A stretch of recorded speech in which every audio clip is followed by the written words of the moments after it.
Eu gastei o último dinheiro que tinha em um sítio abandonado.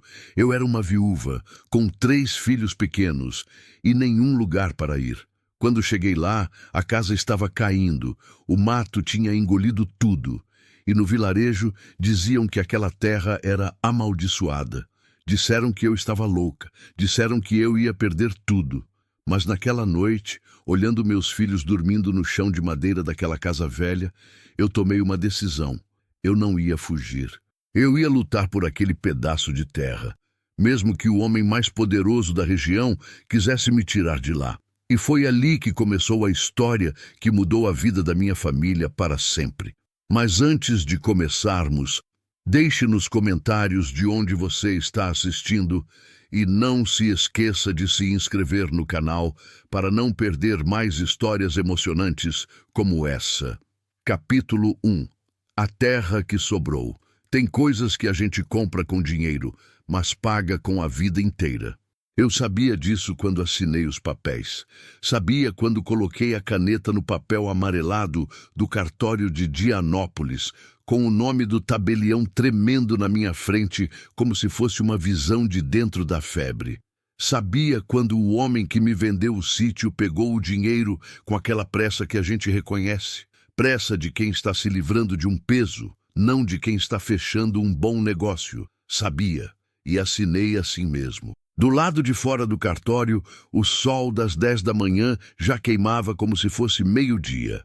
O calor do Tocantins em outubro não pede licença. Ele entra pelo pescoço, desce pela espinha, gruda na roupa e fica ali, um companheiro que ninguém convidou. Os meninos esperavam na sombra rala de uma mangueira na calçada. Arthur estava em pé, as mãos nos bolsos do short desbotado, o rosto sério daquele jeito que eu comecei a reconhecer depois que Afonso morreu. Uma seriedade que não pertencia a um menino de 8 anos, mas que ele havia vestido como se fosse roupa obrigatória. Rosa estava sentada no meio-fio, o vestido vermelho que ela se recusava a trocar mesmo sendo pequeno demais. Os joelhos sujos de terra que ela havia juntado no caminho sem que ninguém visse. E Neco dormia no meu casaco dobrado no chão, a bochecha amassada no tecido, a barriga subindo e descendo com aquela paz que só as crianças de 4 anos ainda conseguem ter. Eu olhei para os 3 e senti uma coisa que não sabia nomear. Não era coragem. Coragem tem alguma leveza nela, alguma certeza. O que eu sentia era diferente. Era mais parecido com aquela obrigação que a gente carrega quando não tem saída, quando o caminho da frente é assustador, mas o caminho de volta não existe mais. Afonso havia morrido há 6 meses. 6 meses e 4 dias, se eu fosse contar direito. A febre chegou numa terça-feira de maio e ele foi numa sábado de tarde, enquanto eu estava fervendo água na cozinha e os meninos estavam no quintal. Não houve aviso especial, não houve última palavra bonita. Teve apenas o silêncio de quando a respiração parou e eu entendi, de costas para ele ainda, antes mesmo de me virar. Com ele, foram coisas que eu não sabia que eram sustentadas por uma pessoa só. O salário da serraria que pagava o aluguel, a conta de luz e as 3 quentinhas de segunda a sábado que a senhora do bar nos fiava às vezes. A segurança de ter alguém que acendesse a lamparina à noite, quando o barulho estranho vinha do mato. O peso do corpo dele do outro lado da cama, que eu não percebi que eu precisava até a primeira noite sem ele, quando deite e o colchão pareceu um barco à deriva. Foram embora com Afonso também as dívidas que ele havia feito sem me contar, e que chegaram ao mesmo tempo que os pêsames, com uma pontualidade que até hoje me espanta. Durante 3 meses, fiquei numa casinha emprestada pela cunhada, que não era boa pessoa, mas era o que havia. Costurei bainhas, fiz bordado por encomenda, lavei roupa para fora, vendi o que tinha de valor que não fosse dos meninos. Contei e recontei o que sobrou. Era pouco, era muito pouco. Mas era o suficiente para a única coisa que apareceu no meu caminho naquele tempo. O sítio havia sido anunciado por um rapaz do vilarejo de Barrolândia que estava me trazendo um serviço de costura. Falou quase sem querer, como quem comenta o tempo. Disse que um homem de Goiás estava se desfazendo de um sítio velho perto do rio que passava a uns 3 quilômetros do vilarejo. Terra de brejo, todo mundo dizia. Nada criava ali, todo mundo dizia. O dono anterior havia tentado plantar mandioca e perdido. O anterior havia tentado criar porco e desistido. Estava barato porque estava esquecido. Eu pedi para ver. Quando desci na frente daquele lugar pela primeira vez, sozinha, num começo de tarde com a poeira vermelha da estrada ainda na minha garganta, fiquei parada um tempo que não sei dizer quanto. A casa estava torta, como quem carregou muito peso por muito tempo. O telhado de telha canal tinha 2 buracos visíveis do lado de fora. O mato havia tomado o quintal com a seriedade de quem tem pressa. Capim colonial alto como pessoa. Taquaruçu no canto, uma trepadeira que havia subido pelo que restava de uma cerca e estava tentando entrar pela janela. A porteira estava amarrada com arame. A cor da casa havia sumido de tanto sol. Mas eu caminhei pelo terreno sozinha por quase 1 hora. Encontrei o córrego. A água era limpa. Esse era o tipo de coisa que se sabia ver quando se cresceu olhando para a terra. Limpa e constante, correndo sobre pedra escura, com um som que fazia a tarde parecer menos pesada. Encontrei a mangueira velha de tronco grosso, que produziria sem pedir nada em troca. Encontrei a jabuticabeira de galhos tortos, que parecia morta, mas tinha 1 ou 2 folhas novas nas pontas mais altas. Aquele verde claro que é sinal de que uma planta ainda está tentando. Peguei terra na mão, escura, úmida mesmo sem ter chovido, com cheiro de coisa viva. Aquela terra não era má. Ela estava apenas cansada de gente que não soube ficar. No cartório, quando o tabelião perguntou se eu tinha certeza, eu disse que sim. Do lado de fora, na sombra da mangueira, Arthur me viu sair com os papéis na mão e veio na minha direção. Não perguntou nada, apenas ficou do meu lado, ombro perto do meu braço, olhando para a rua como eu olhava. É nosso agora? Ele disse por fim. É nosso, eu respondi. Ele assentiu com a cabeça devagar, como adulto que fecha um acordo. E não disse mais nada. Foi no caminho de volta que ouvimos a frase.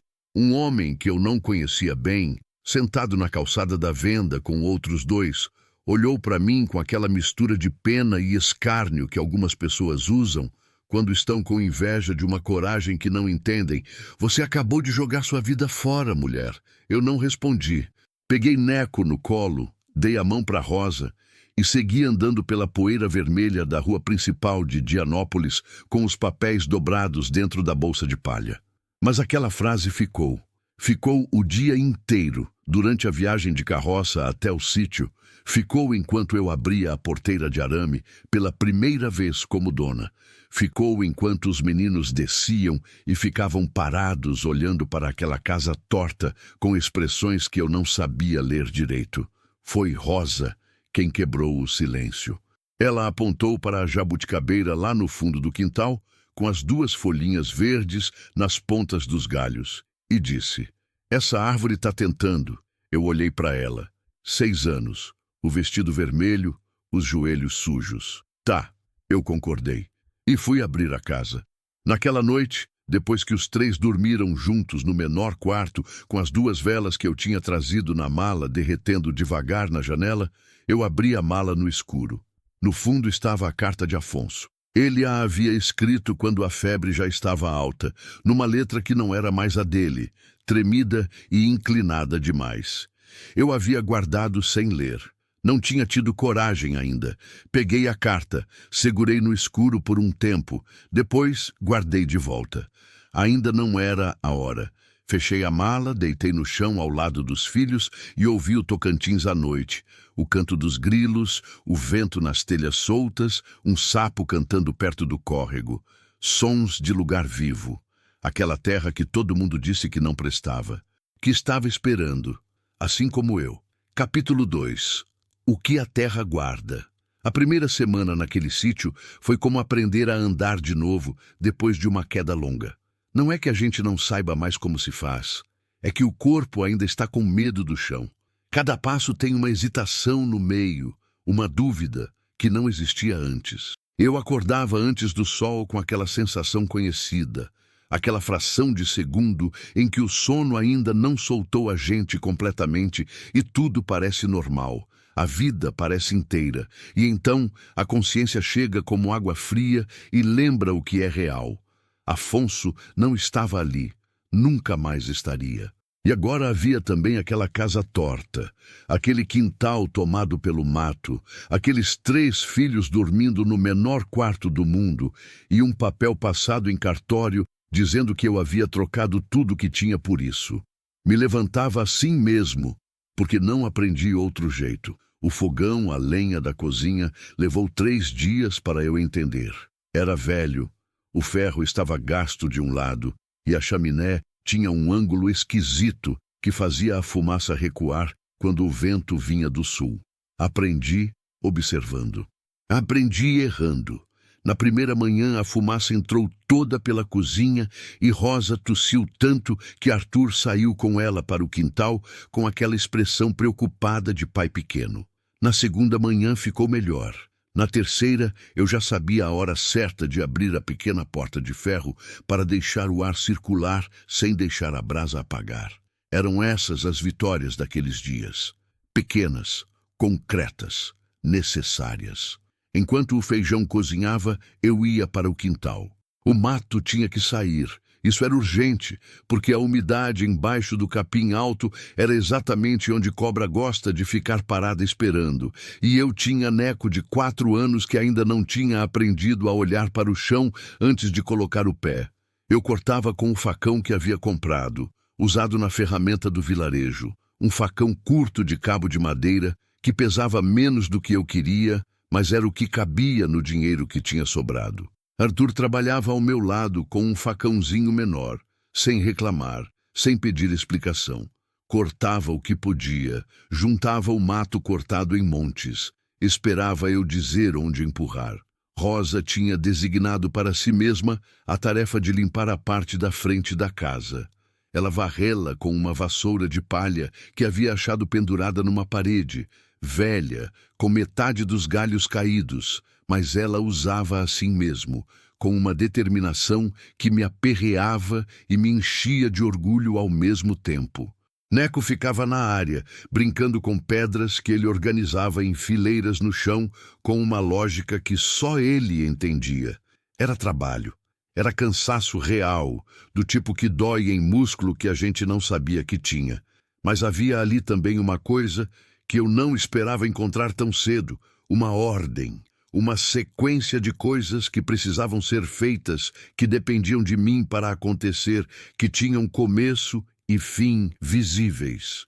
Depois de 6 meses vivendo dentro do luto, que é um lugar sem forma, sem hora, sem beira, aquela ordem me segurava. Foi no 3º dia que eu encontrei o córrego de verdade. Eu o havia visto quando vim ver o sítio pela primeira vez, mas de longe, com pressa. Agora fui até ele de manhã cedo, com os pés na terra úmida que ficava sempre fresca na sombra das árvores que cresciam na beirada. A água era mesmo limpa, transparente sobre as pedras escuras, fria no tato, com aquele cheiro de mineral que água boa tem e que água de poço raso não consegue imitar.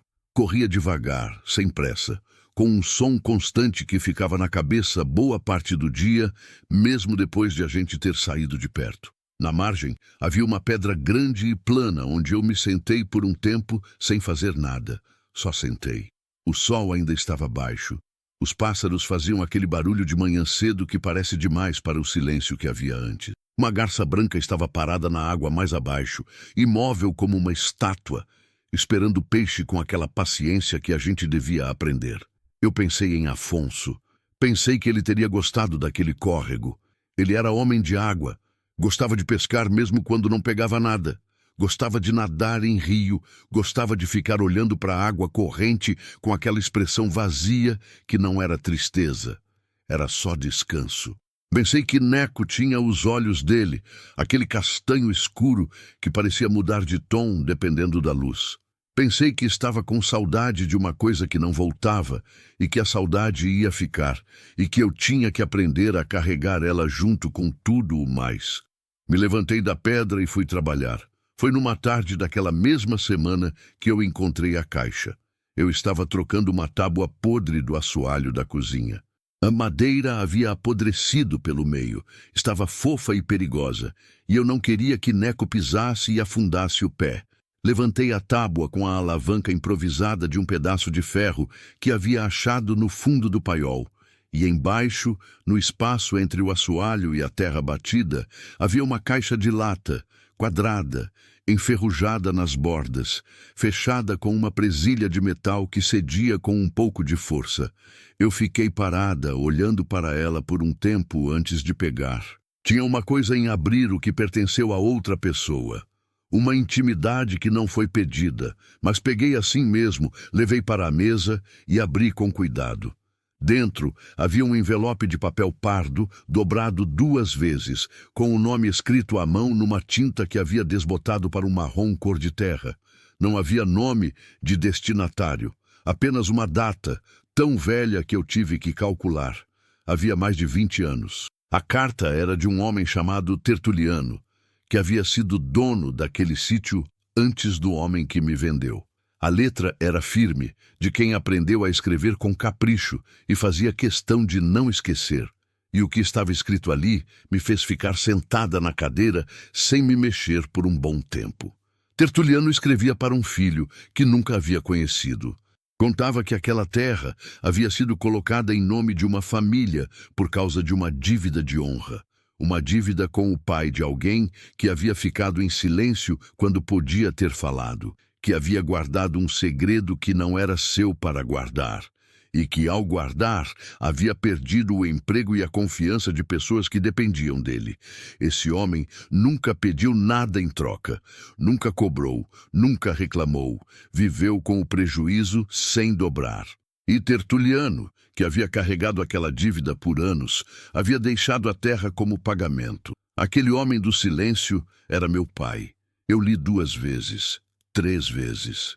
As palavras não mudavam. Meu pai havia morrido quando eu tinha 12 anos, de uma doença que foi rápida e sem aviso. E eu havia crescido com minha mãe, sem entender muita coisa da vida que ele havia tido antes de mim. Havia histórias vagas, meias histórias de tio e de vizinho velho, mas meu pai era homem de poucas palavras sobre si mesmo e havia levado a maioria delas embora. Agora eu entendi uma coisa. Aquele sítio não havia chegado até mim por acaso. Não foi sorte, não foi coincidência de anúncio e de preço barato. Havia uma linha, invisível, demorada, feita de silêncio e de honra, que ligava aquela terra ao meu pai, e do meu pai até mim. Eu não havia comprado aquela terra. Eu havia chegado até ela. Guardei a carta no envelope, o envelope na caixa, a caixa dentro da mala onde estava a carta de Afonso. 2 cartas que eu ainda não sabia como carregar direito, mas que agora faziam parte do peso que era meu. Naquela tarde, quando Arthur veio me chamar para o jantar, eu estava no quintal em pé diante da jabuticabeira velha, os galhos tortos, as folhas novas nas pontas, 1 ou 2 mais verdes, firmes, apontando para cima com aquela teimosia silenciosa das coisas que decidem continuar. "O que você está olhando?" Arthur perguntou. "Ela", eu disse. Ele olhou para a árvore, depois olhou para mim. "Acho que ela vai carregar fruto esse ano", ele disse, com aquela seriedade de 8 anos. "Acho que sim", eu concordei. Entramos juntos para jantar, e eu não disse nada sobre a carta. Não ainda. Havia tempo para contar aquela história. Por enquanto, era coisa minha. Uma raiz que eu havia encontrado embaixo do assoalho de uma casa torta, numa tarde quente de outubro, numa terra que todo mundo havia chamado de perdida. Uma raiz que era minha desde antes de eu saber. Foi no fim daquela semana que Maximiano apareceu. Eu o conhecia de vista. No vilarejo, todo mundo conhecia Maximiano de vista, porque ele era o tipo de homem que ocupa espaço além do corpo. Alto de chapéu de couro, montado num cavalo que custava mais do que a maioria das casas da rua principal. Tinha terra em 3 municípios, segundo diziam. Tinha influência no cartório, na câmara, na feira. Tinha amigos nos lugares certos e inimigos nos lugares errados. Parou o cavalo na frente da porteira, como quem está acostumado a que as pessoas venham até ele. Eu não fui. Fui terminar de pregar a tábua nova no assoalho. Ele esperou. Depois, desceu do cavalo, abriu a porteira e entrou no meu terreno como se eu houvesse convidado. Ouvi dizer que você comprou esse lugar. Ele disse, parado a uns 5 metros de mim. Ouvi dizer certo. Eu respondi sem levantar o olhar. Ele olhou ao redor com aquela expressão que os homens ricos fazem quando estão avaliando o que vale e o que não vale. Olhou para a casa, para o quintal limpo, para a horta que eu havia começado a preparar na área do fundo. Você devia vender, ele disse. Essa terra não tem futuro, nunca teve. Eu larguei o martelo, me levantei, olhei para ele. A terra não está à venda. Ele ficou me olhando por um segundo com aquela expressão de quem não está acostumado com o som de um não. Depois sorriu, o tipo de sorriso que não é amigável. A senhora vai pensar melhor, ele disse. Montou no cavalo e foi embora pela estrada de terra, levantando uma poeira vermelha que demorou um bom tempo para assentar. Arthur havia assistido tudo da janela. Quem é esse homem? Ele perguntou quando eu entrei. Ninguém, eu disse, mas eu sabia que não era verdade. E pelo jeito que Arthur me olhou, ele também sabia. Capítulo 3. O que o vento traz. Tem uma pressão que não faz barulho. Não é grito, não é ameaça aberta, não é homem na porta com voz alta. É outra coisa, mais sutil, mais paciente, mais difícil de nomear para quem está de fora. É a senhora da feira que desvia o olhar quando você chega com a cesta. É o homem da venda que some para o fundo quando você entra. É a encomenda de costura que era certa e de repente não é mais, sem explicação, sem desculpa, com apenas um silêncio desconfortável do outro lado quando você pergunta. É esse tipo de pressão, a que age no invisível, a que aperta sem deixar marca, que Maximiano sabia usar melhor do que qualquer outra ferramenta. Eu levei quase 2 semanas para entender o que estava acontecendo. Na primeira semana, achei coincidência. Na segunda semana, achei que estava sendo sensível demais, que o luto ainda distorcia as coisas, que eu estava procurando o inimigo onde havia apenas gente ocupada com a própria vida. Mas na terceira semana, quando a terceira encomenda de costura foi cancelada em 4 dias, cada uma com uma desculpa diferente, cada uma com aquele jeito de não olhar nos olhos, eu entendi. Não era coincidência, era recado. Sentei na mesa da cozinha, aquela noite depois que os meninos dormiram, com a lamparina baixa e o caderno de contas na frente, e fiz as contas que eu havia evitado fazer. O dinheiro que havia sobrado da compra do sítio era pouco, pouco de verdade, daquele tipo que acaba antes da gente perceber se não tomar cuidado. Eu contava com a costura para fechar os meses até a primeira colheita. Sem costura, o cálculo não fechava. Sem o cálculo fechando, chegava a um ponto, não distante, visível dali, em que eu não teria como comprar o básico para os meninos. Fechei o caderno. Fiquei olhando para a chama da lamparina por um tempo. Depois, abri de novo e comecei a pensar diferente. Se a feira do vilarejo estava fechada para mim, eu precisava de outro caminho. Comecei a anotar. A horta já produzia coentro, cebolinha e um pé de tomate que havia brotado de semente que Rosa havia enterrado por conta própria numa tarde sem me avisar. A menina tinha um trato com a terra que eu não havia ensinado, havia nascido com ela. Tinha as galinhas de Dona Quitéria que já estavam botando. Tinha a mangueira que em dezembro encheria de fruto. Tinha a jabuticabeira que Arthur havia jurado que carregaria esse ano. Tinha trabalho, tinha produto, faltava caminho. Foi Joviano quem abriu o primeiro. Joviano morava a uns 2 quilômetros do sítio, numa propriedade pequena, onde criava gado de leite com a mulher e 2 filhos crescidos. Era homem quieto, de poucas visitas e menos palavras ainda. Mas quando apareceu numa manhã de quarta-feira encostando o caminhão velho na porteira, eu soube que não era visita de acaso. Ouvi dizer que você está com produto sobrando, ele disse, sem descer do caminhão. Tô, eu disse. Eu vou para Miracema quinta de manhã. Se quiser mandar alguma coisa, eu levo e vendo na feira de lá para você. Fico com 10%. Eu olhei para ele. Ele olhou para mim. 2 adultos avaliando um acordo simples. Combinado, eu disse. Ele assentiu, deu a ré no caminhão e foi embora sem mais conversa. Dona Quitéria apareceu 2 dias depois com uma dúzia de ovos que não eram dos meus. Eram dela. E disse que se eu quisesse vender junto com o que eu tinha, ela embarcava na oferta de Joviano. Não perguntei como ela havia sabido do acordo. No interior, as notícias boas e as ruins caminham na mesma velocidade. Não eram muita coisa, aquelas alianças pequenas, mas eram reais. E às vezes, o que salva a gente não é o grande gesto, é a soma de coisas pequenas que continuam em pé quando o vento tenta derrubar tudo. O vento de verdade chegou numa noite de novembro. Eu deveria ter prestado mais atenção nos sinais que o dia havia dado. O calor da tarde tinha sido diferente, mais pesado, sem aquela brisa do fim de tarde que o córrego costumava trazer. Os pássaros haviam silenciado mais cedo do que o normal. As galinhas estavam agitadas no final da tarde, andando em círculos sem razão aparente, com aquele nervosismo que os bichos sentem antes que a gente perceba qualquer coisa. Mas eu estava cansada.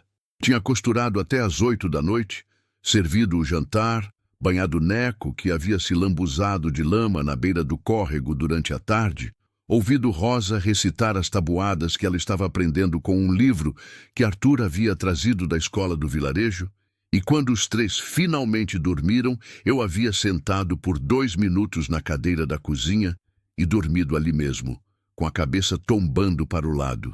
Acordei com o trovão. Não foi um trovão gentil de aviso. Foi o tipo que chega junto com o raio, simultâneo, sem distância entre luz e som, o que significa que a tempestade estava em cima.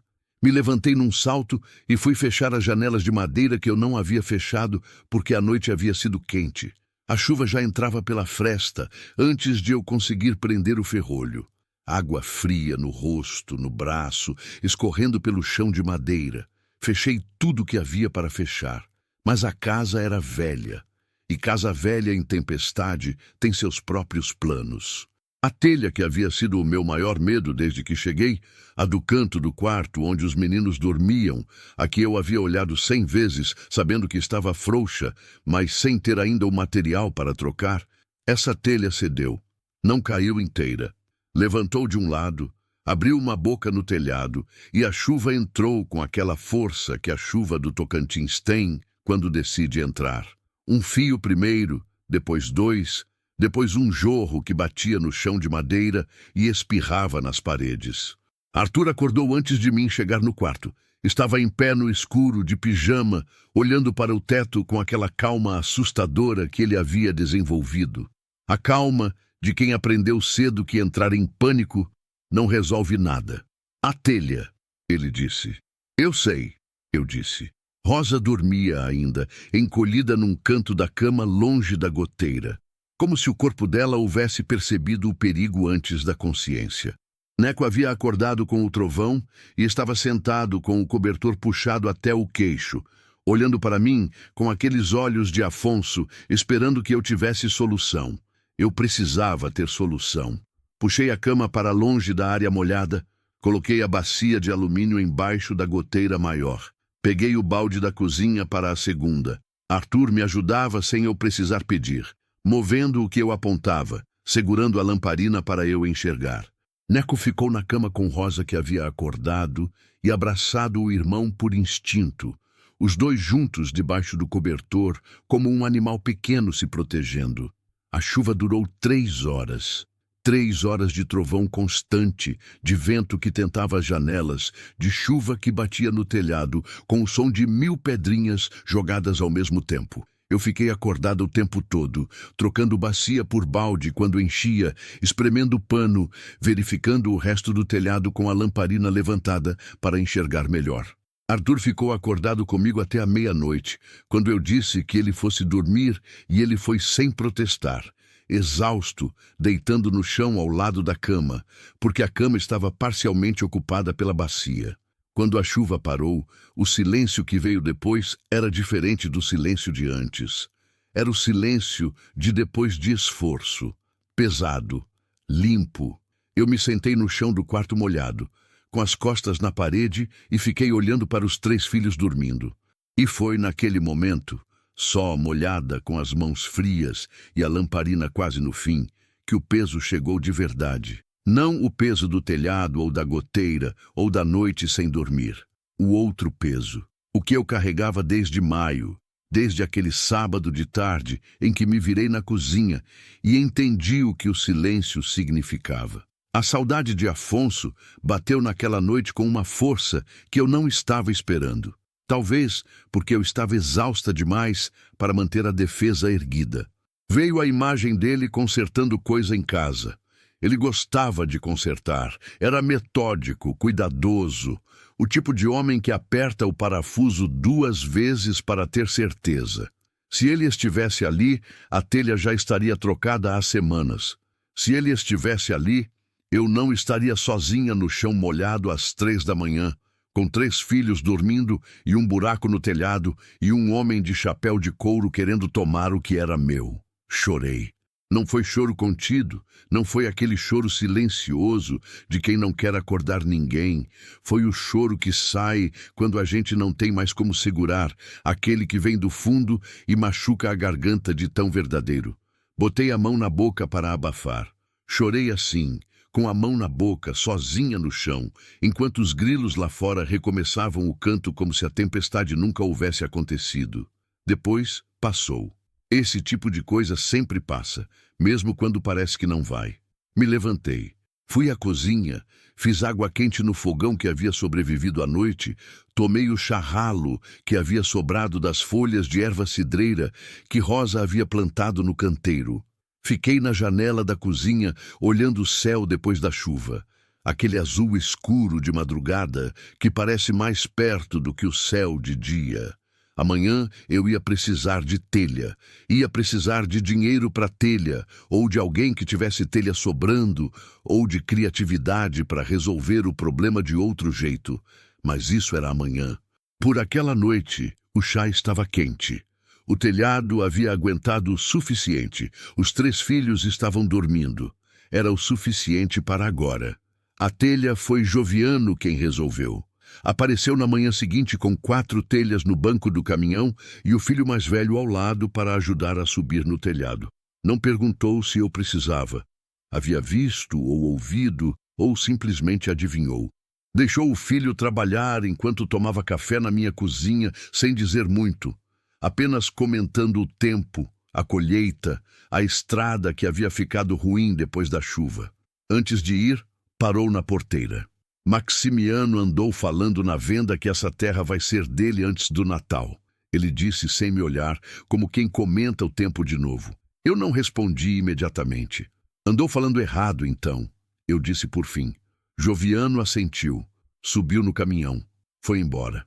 Eu fiquei olhando a poeira vermelha que o caminhão levantou na estrada, misturada com a lama da chuva da noite, fazendo aquela cor de barro que é a cor do interior depois que chove. Antes do Natal, faltavam 6 semanas. Olhei para a jabuticabeira, os galhos tortos, as folhas novas que haviam sobrevivido à tempestade, molhadas, mas de pé. Fui trabalhar. Capítulo 4. O que o fogo não levou. Tem uma diferença entre o medo que a gente espera e o medo que pega de surpresa. O medo que a gente espera já foi ensaiado, já foi pensado nas madrugadas, já ganhou forma, já tem um rosto e um jeito de chegar. A gente ainda sofre com ele, mas sofre de um jeito que reconhece. O medo que pega de surpresa é outro bicho.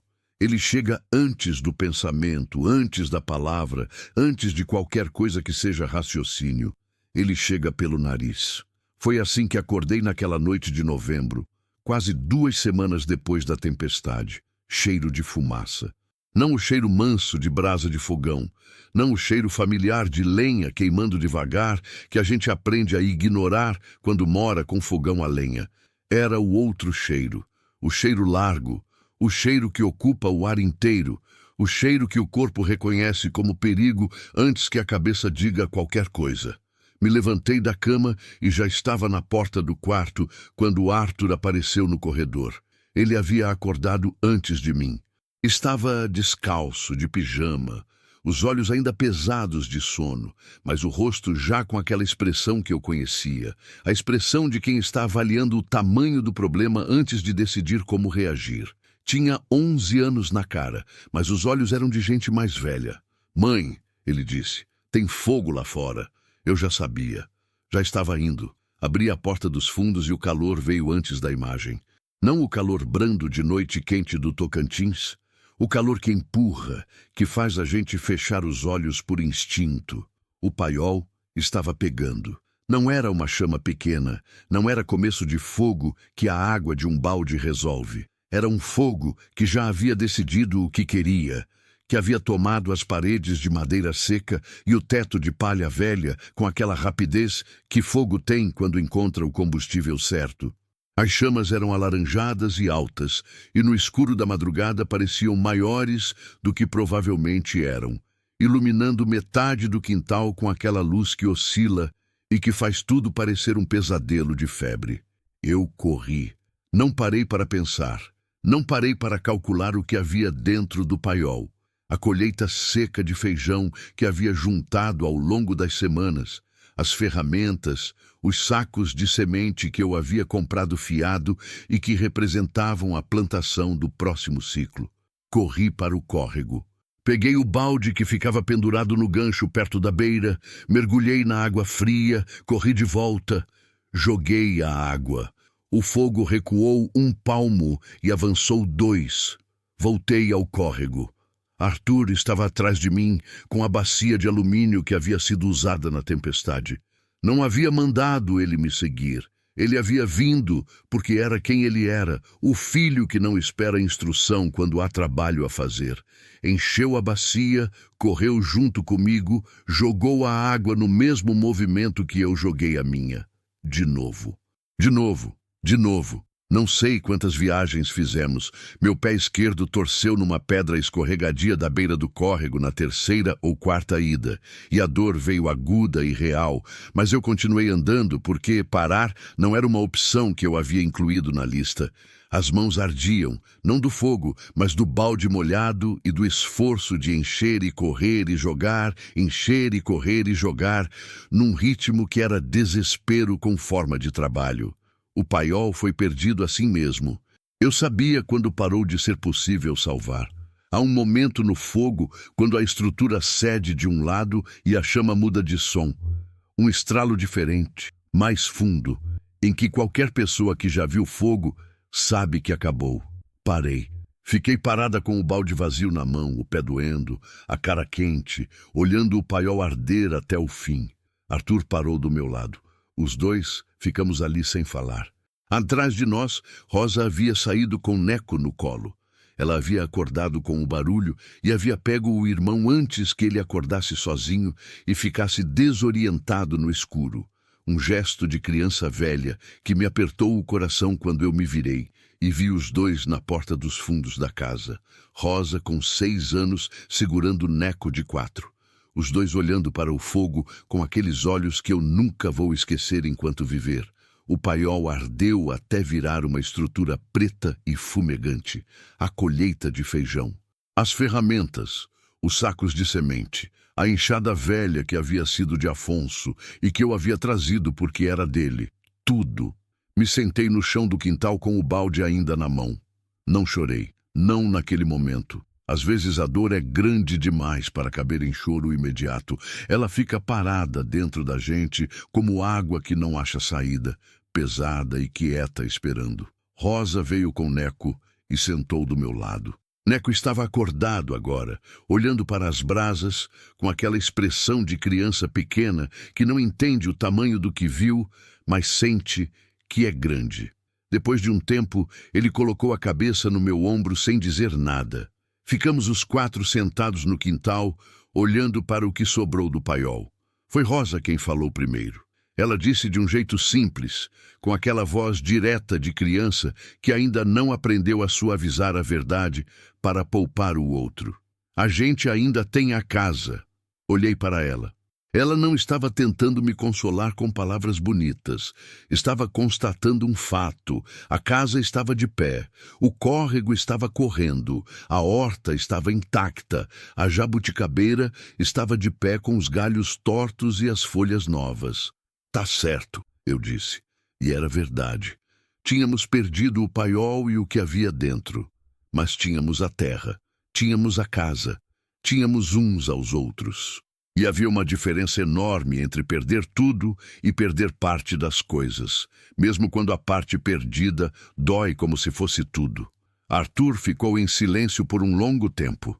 Depois disse, sem olhar para mim, olhando para as brasas: "Não foi acidente." Eu não respondi imediatamente. "Por que você acha isso?" Eu perguntei, mesmo sabendo a resposta. "Porque eu vi." Ele fez uma pausa curta. Antes de vir me chamar, fui na janela. Vi uma luz indo embora pela estrada. Uma lamparina. Alguém saindo rápido. Fiquei olhando para o perfil do meu filho no escuro, iluminado pelas brasas. 8 anos. Vendo coisas que menino de 8 anos não deveria precisar ver. "Você não fala isso para ninguém por enquanto," eu disse baixinho. "Entendeu?" Ele assentiu. Uma vez, firme. Entrou para a casa sem mais conversa. Na manhã seguinte, o sol nasceu como se não soubesse o que havia acontecido naquela noite. Essa é uma das coisas mais difíceis da vida no interior. O sol não sabe das suas tristezas. Ele nasce todo dia com a mesma indiferença generosa, o mesmo calor que não distingue entre o dia bom e o dia arrasado. E a vida continua ao redor com aquela insistência que às vezes parece crueldade e às vezes parece a única coisa sensata do mundo. Eu estava varrendo a área da casa quando o primeiro chegou, Joviano. Encostou o caminhão na porteira, desceu, olhou para o que havia restado do paiol sem dizer nada por um tempo. Depois olhou para mim. "Vi a fumaça de longe de manhã cedo." Ele disse. "Foi essa noite?" Eu disse. Ele assentiu. Olhou de novo para as ruínas. O queixo estava firme. A expressão era daquelas que os homens do interior usam quando estão com raiva, mas não vão transformar em grito. Guardam dentro. Viram determinação. "Eu sei quem foi," ele disse. "Eu também sei," eu disse. Ficamos os dois parados, com aquele saber entre nós, pesado e claro. Dona Quitéria chegou 1 hora depois, de chapéu e avental, com uma panela de feijão cozido e uma lata de banha. Não perguntou o que havia acontecido. Já sabia. No interior, as notícias viajam no vento, especialmente as ruins.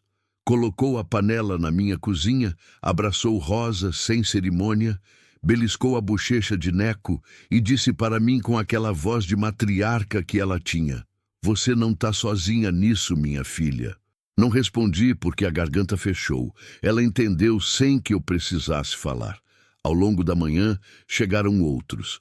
O casal de sitiantes que morava mais abaixo na estrada. Um homem velho chamado Deodato, que eu mal conhecia, que havia trazido 3 sacos de milho sem explicar de onde. Uma mulher que eu havia visto uma vez na feira e que chegou com mudas de tomate enroladas num pano úmido, as raízes expostas, prontas para plantar. Eu fui recebendo cada um com aquela mistura de gratidão e espanto que a gente sente quando descobre que não está tão sozinha quanto pensava. O interior tem essa coisa. Pode ser fechado, pode ser lento de confiar, pode observar por semanas antes de se mover. Mas quando se move junto.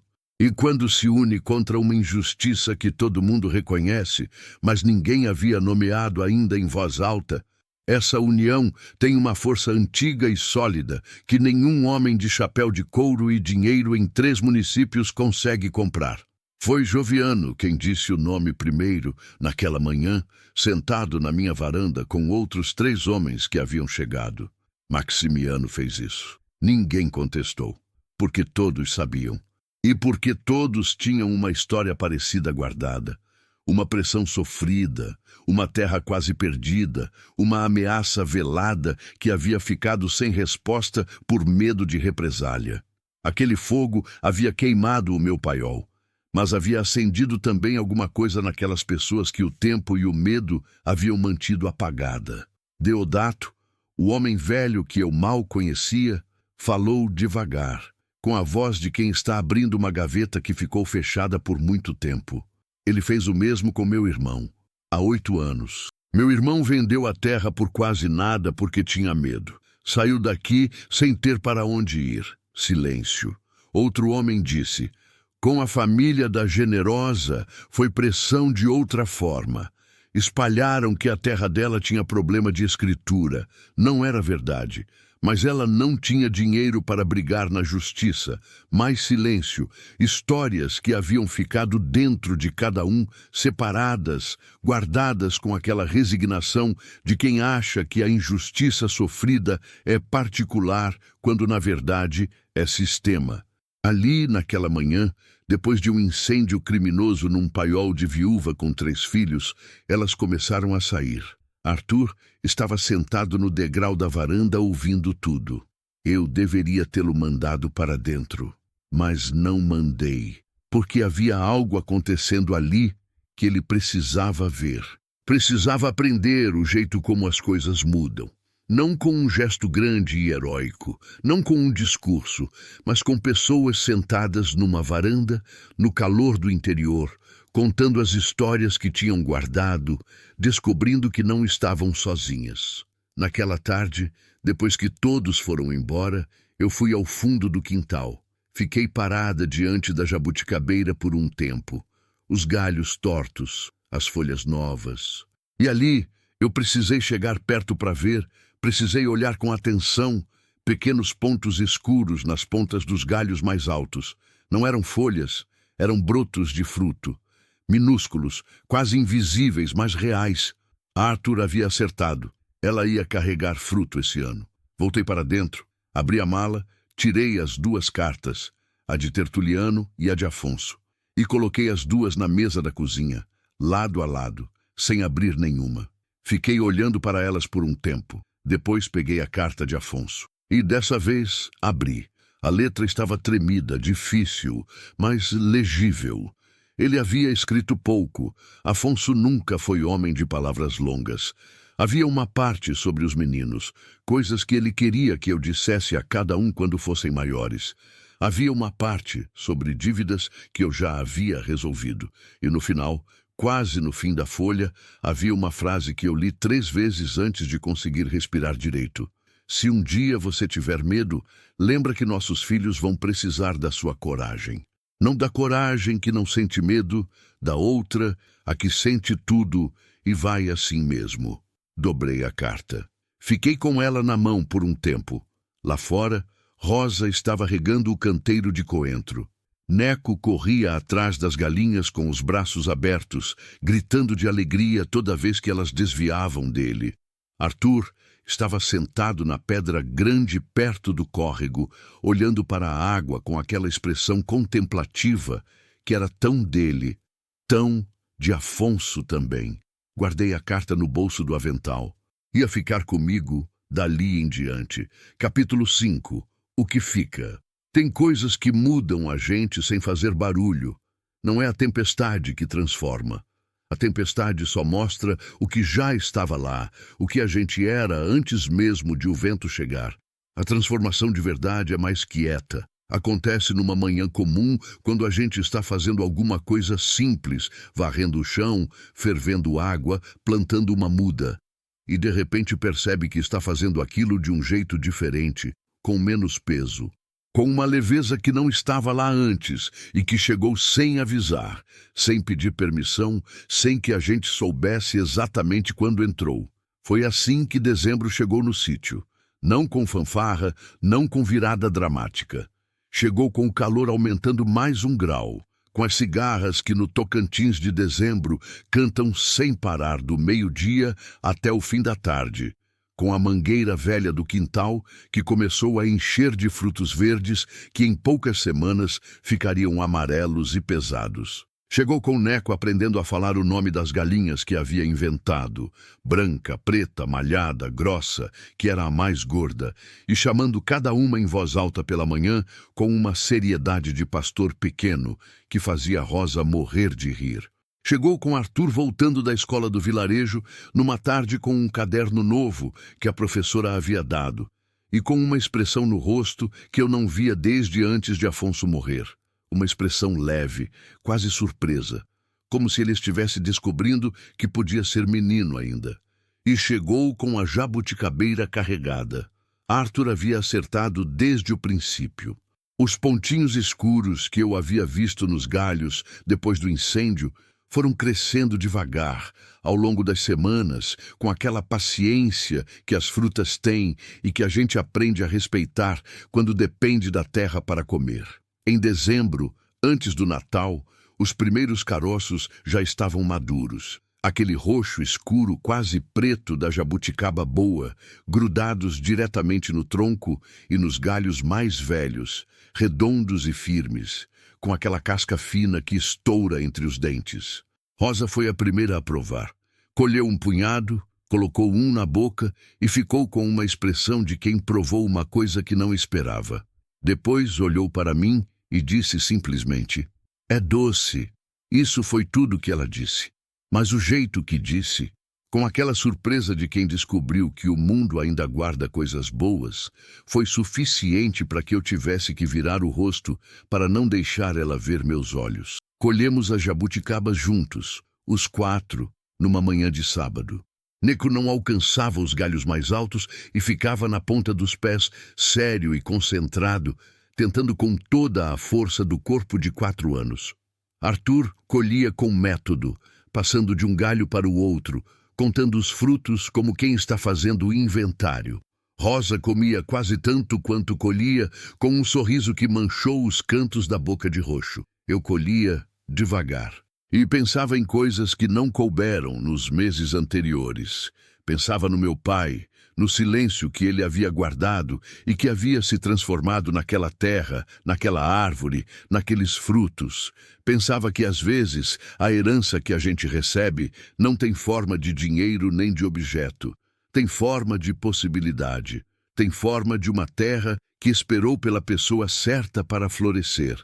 Pensava em Afonso, e a saudade estava lá. Sempre estaria. Mas era uma saudade diferente daquela de antes.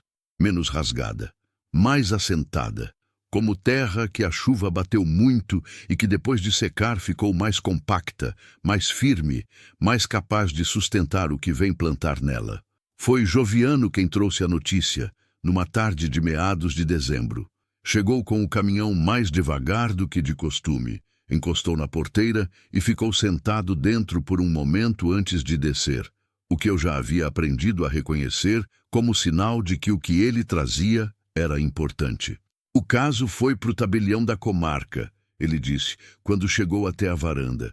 "Várias famílias assinaram. Tem testemunho do incêndio, tem histórico de pressão." Fez uma pausa. "Maximiano foi notificado." Fiquei olhando para ele. "E a terra?" eu perguntei. "A terra é sua", ele disse sem rodeio, do jeito direto que era o jeito dele de ser. "Ninguém vai mexer nisso." Não celebrei. Não era do meu feitio celebrar antes de ver. E mesmo depois de ver, celebração barulhenta nunca foi coisa que eu soubesse fazer bem. Mas algo se soltou dentro de mim naquele momento. Alguma coisa que havia ficado apertada desde a noite que Maximiano parou o cavalo na minha porteira e fez aquele sorriso que não era amigável. Um nó que havia ficado ali sem que eu percebesse o quanto pesava. "Obrigada, Joviano", eu disse. Ele balançou a cabeça como quem diz que não foi ele, que foi a coisa certa que precisava ser feita. "Deodato vai querer falar com você essa semana", ele disse ainda, já indo embora. "Tem ideia de uma espécie de cooperativa, pequena, para escoar produção sem depender da feira do vilarejo." Olhou para mim de soslaio. "Você devia ouvir." Eu disse que ouvia, e ouvi. Conversa com Deodato aconteceu numa tarde quente de quinta-feira. sentados na sombra da mangueira que já estava deixando cair os primeiros frutos maduros no chão. Ele era homem de idade, de fala pausada, que pesava as palavras antes de soltar como quem pesa farinha, sem desperdício, na medida certa. A ideia era simples. Algumas famílias da região produziam coisas diferentes. Uma tinha galinha, outra tinha queijo, outra tinha horta, outra tinha rapadura. Nenhuma sozinha tinha volume suficiente para acessar mercados maiores. Juntas tinham um caminhão, uma rota, um acordo de divisão do lucro que fosse justo e claro. Eu ouvi tudo sem interromper. Quando ele terminou, perguntei duas coisas práticas sobre o acordo de divisão. Ele respondeu. Eu concordei. Não foi mais complicado do que isso.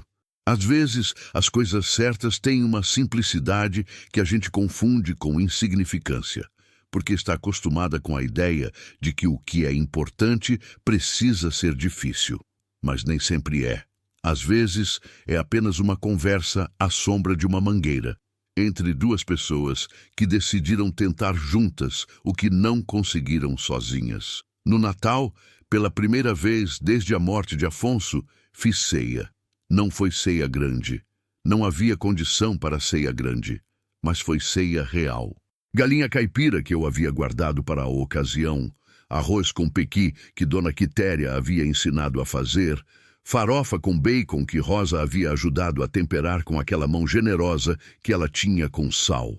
Uma tigela de jabuticabas no centro da mesa, colhidas pela manhã. Sentamos os quatro à mesa com a lamparina no centro. Não houve oração em voz alta. Nunca fomos de oração em voz alta, nem eu, nem Afonso. Mas houve um silêncio antes de começar, que foi de agradecimento a si mesmo, a maneira silenciosa que algumas famílias têm.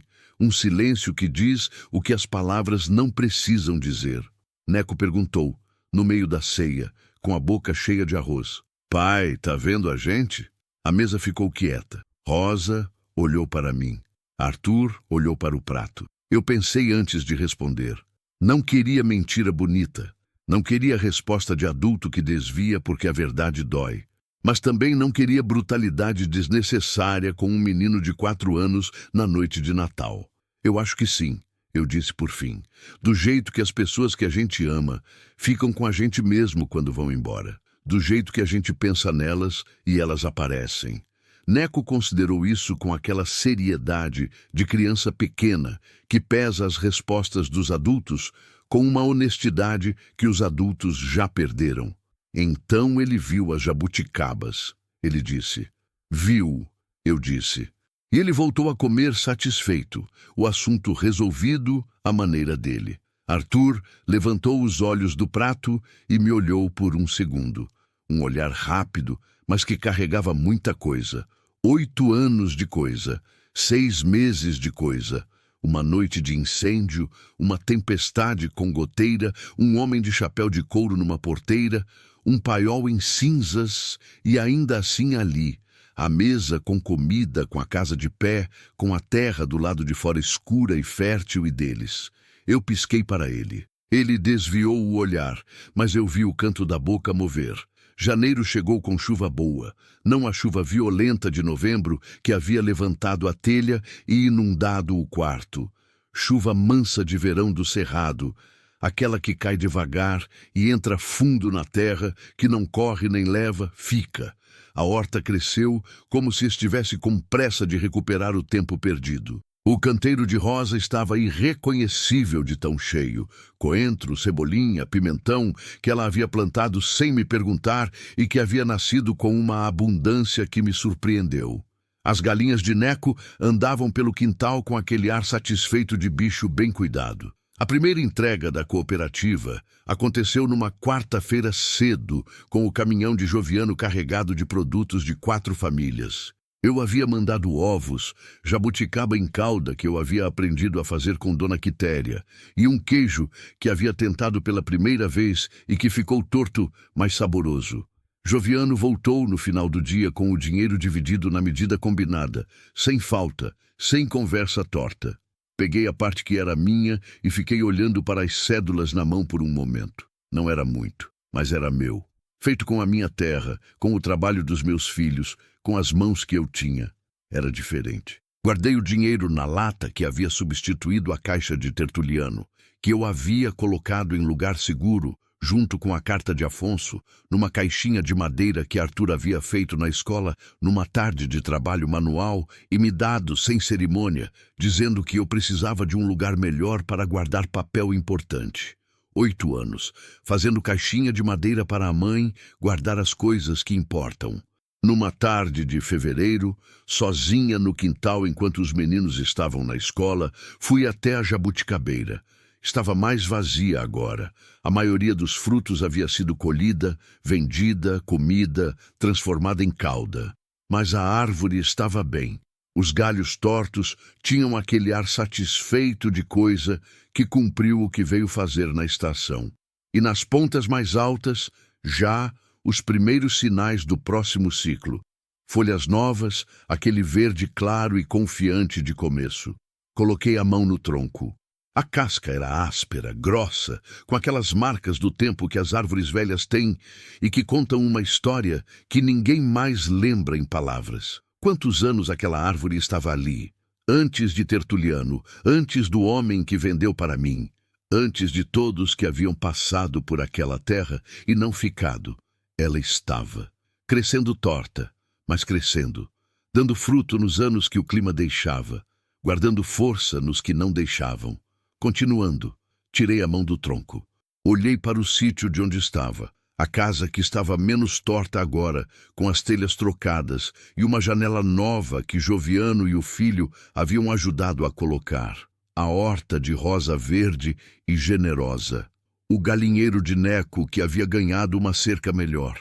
O córrego lá no fundo, brilhando no sol de fevereiro, correndo com aquela constância tranquila de coisa que não se apavora com estação. Pensei na frase do homem na calçada de Dianópolis, naquele outubro que parecia de outra vida. Você acabou de jogar sua vida fora. Olhei para tudo aquilo, para a terra escura e viva, para a árvore torta carregada de futuro, para a casa que tinha buracos quando cheguei e que agora era lar de verdade. Não porque ficou perfeita, mas porque foi habitada com tudo que a gente tem, com o suor e o medo e o luto e a teimosia e o amor que não pede licença para continuar, mesmo quando deveria estar exausto. Não joguei minha vida fora. Eu a encontrei. Aqui, nesta terra que meu pai havia merecido com o silêncio, que Tertuliano havia honrado com a palavra escrita, que Maximiano havia tentado tomar e não conseguido, que Joviano e Dona Quitéria e Deodato e tantos outros haviam ajudado a segurar quando eu estava com as mãos cansadas demais para segurar sozinha. Esta terra que minhas 3 crianças estavam aprendendo a conhecer com os pés descalços, com as mãos na terra, com os nomes das galinhas e o gosto de jabuticaba madura e o som do córrego à noite. Esta terra que era minha desde antes de eu saber. Entrei em casa, coloquei água para ferver, fui buscar as folhas de erva cidreira do canteiro de rosa. E fiz o chá devagar, sem pressa, ouvindo os pássaros da tarde e o vento nas mangueiras, e o som insistente e constante do cerrado que havia aprendido a reconhecer como o som de casa. Lá fora, a jabuticabeira estava começando tudo de novo, como eu.